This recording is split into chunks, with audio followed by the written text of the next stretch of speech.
Now, to program the Homelink system in your Toyota Highlander with your remote control, assuming that the codes have not been put in already, watch a little bit later in the video if you want to learn how to wipe the codes.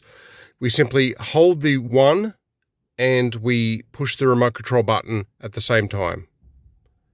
Wait for the red light to turn green and it is done. So you can see the door just went up, and now I can push it again and it should shut the garage door.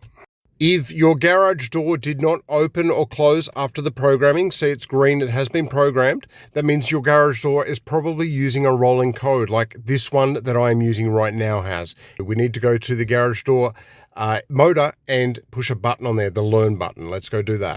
So on this particular garage door, the learn button is this one. Hold that for a few seconds until it lights up blue. Go back to the vehicle. Now we have 30 seconds to press this button 3 times. 1, 2, 3. Okay, and that has done the job. This button now works to open the garage door.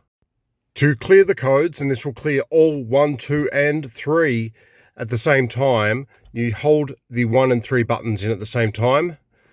Wait for the red light to start flashing and the codes will be removed. So there we go, they have been removed.